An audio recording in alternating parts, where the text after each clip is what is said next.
ఈ రోజే డౌన్లోడ్ చేయండి. మీ ఫేవరెట్ షోస్ చూడండి. ఈ ఎవిడెన్స్ ఫైల్ చేసి కేస్ డీటెయిల్స్ రిజిస్టర్ చేసి ఎఫ్ఐఆర్ కాపీ కోర్టుకు సబ్మిట్ చేయి. ఓకేనా? Okay sir. బావగారు ఏవండి,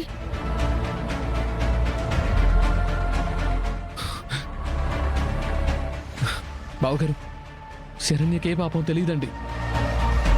హలో మిస్టర్ దర్శన్, పాడిన పాటే మళ్ళీ మళ్ళీ పాడకం.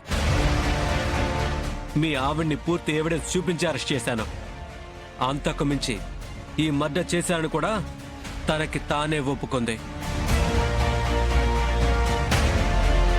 సో నా తమ్ముని చంపిన ఈ నేరస్తురాలికి తగిన శిక్ష పడేదాకా నేను విడిచిపెట్టను.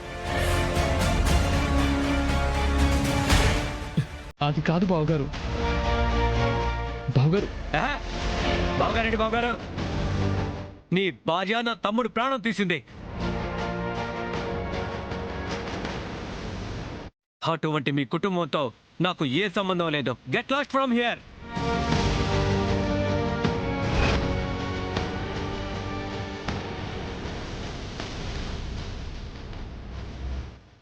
అయ్యో బావగారు, అంత మాట అనకండి. శరణ్య ఈ విషయంలో ఏదో దాస్తోంది. నాకెందుకు అనుమానంగా ఉంది.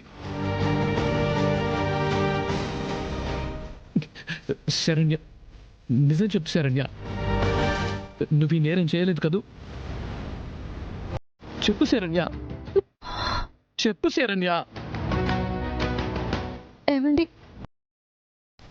నేనే చేశాను ఈ నేరం. మహేష్ని చంపింది నేనే.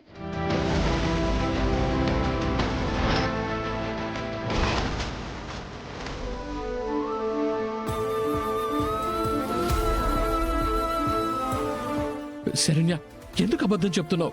నువ్వేంటో నాకు తెలీదా? నా మీద ఒట్టేసి చెప్పు. నువ్వేదో నిజం దాస్తున్నావు. నేరం నీ మీద వేసుకుంటున్నావు. నిజమా కాదా?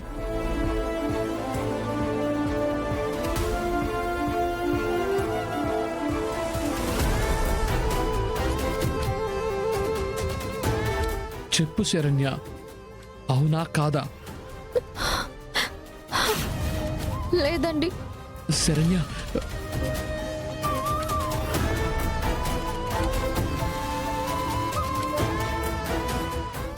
లేదండి, నేనెవరి కోసం ఏది చేయలేదు. ఇదంతా నేను చేసిందే. ఈ నేరంతో ఎవరికి సంబంధం లేదు. మిస్టర్ దర్శన్, అర్థమైంది కదా, ఇక నువ్వు వెళ్ళొచ్చు. శరణ్య, నా మీద ఒట్టేసి ఈ మాట చెప్పు.